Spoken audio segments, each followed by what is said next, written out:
pagka maluluyon para kanako mao kini ang musumada sa inner disposition ni Hesus sa atong ebanghelyo karong adlaw.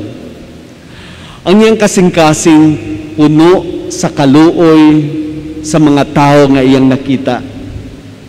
Sa iyang kaluoy, iyang giayo ang mga masakiton ug iyang gi-perform ang miraculous multiplication of the 7 loaves and some few fish. Kung atong basihan ang inner disposition ni Jesus nining atong ebanghelyo karong hapuna, atong maamguhan nga nasayod gayud si Jesus sa atong kahimtang ug mga panginahanglan sa kinabuhi. Nakabati si Jesus sa atong mga kaguol, sa atong mga kasakit, sa atong mga panginahanglan. Nadungog niya ang mga agulo sa mga tao nagkinahanglan sa iyang panabang. Atong hinumduman nga ang atong kinabuhi diri sa kalibutan usa lamang kini ka panaw, usa ka paglawig. Ug diha sa atong paglawig kada adlaw sa atong paglakaw, sama kita sa mga tao nga gisaysay sa atong ebanghelyo, nga gikapoy ug gigutom. Like the exhausted and hungry people who follow Jesus, we too need food to sustain our life.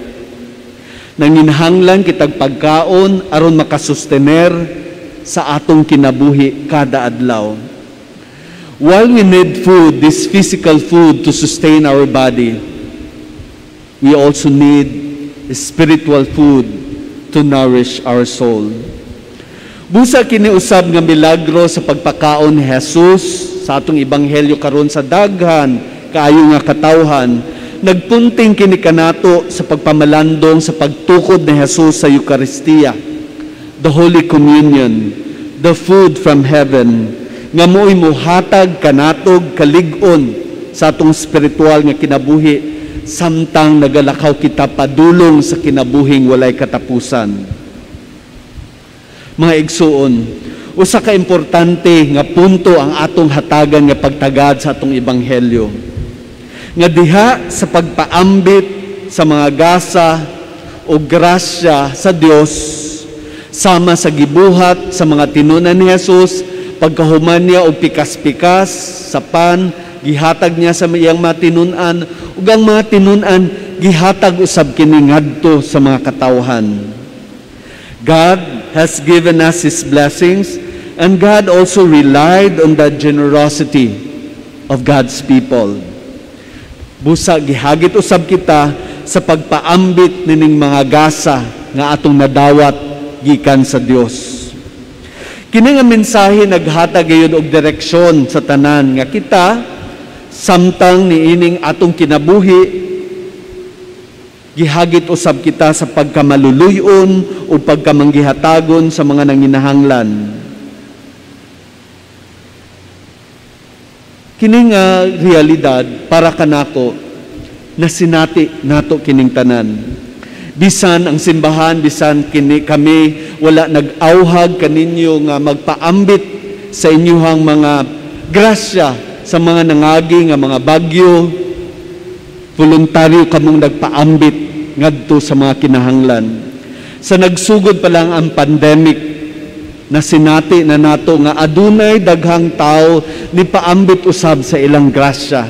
Kay para kanila ang grasya nga ilang nadawat, ila usab kining ipaambit sa uban nga nagkinahanglan.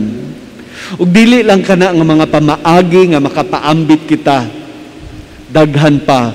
Maybe diha sa sulod sa atong pamilya, sa atong mga kahigalaanan o sa atong komunidad, that we can show kindness to them and be a blessing as well to others. Mga igsuon, ani anak kita sa unang simana sa Advento.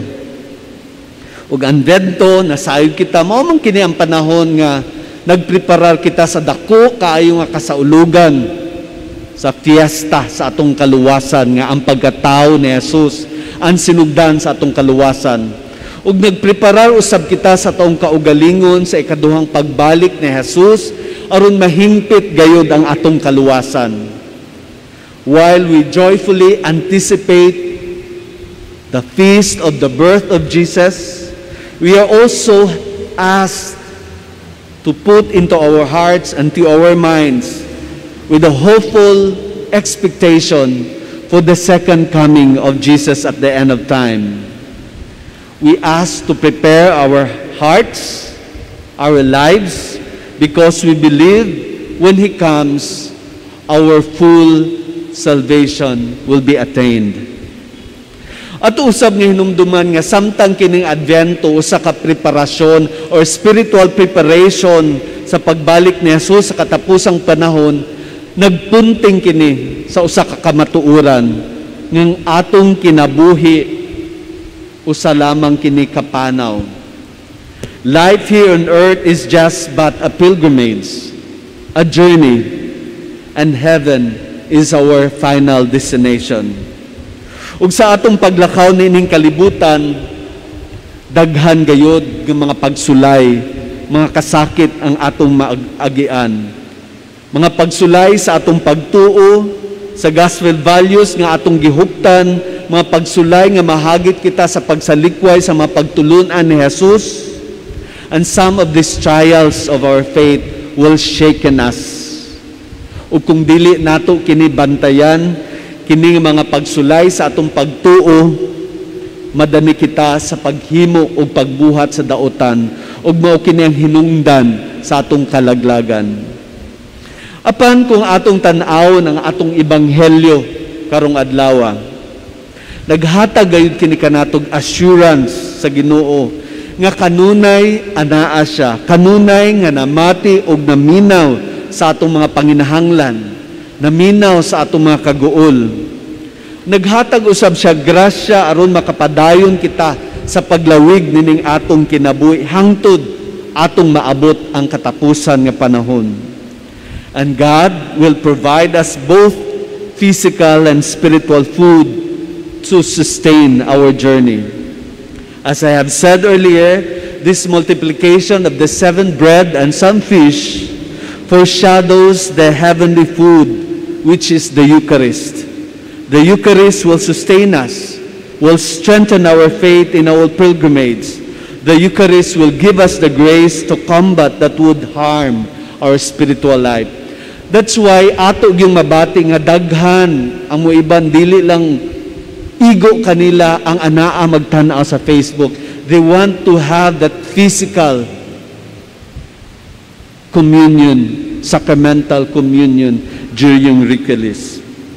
Bulahan kita mga igsuon nga aniya sa simbahan, nga makadawat kaniya diha sa komunyon, the food of eternal life, ug katong mudawat kaniya sa spiritual communion, pagampo siyang presence, nga hinaot nga ng paagiha, malig-on kita sa atong pagtuo, ug hinaot nga kana nga gasa sa Dios nga atong maambitan diha sa atong kinabuhi, mahagit usab kita nga mahisama kaniya nga mahimong maluluyon, manggihatagon sa mga nagkinahanglan sa uban. The gift of the presence of Jesus in our lives hopefully will make us compassionate and self-giving, and it will nourish us in our journey towards eternal life. Mapasalamaton kita sa Dios ni ining nga gasa sa iyahang presensya, gasa sa Eucharistia, ug hinaot makanourish kini kanato sa atong kinabuhi ug sa atong spiritual life. Amen.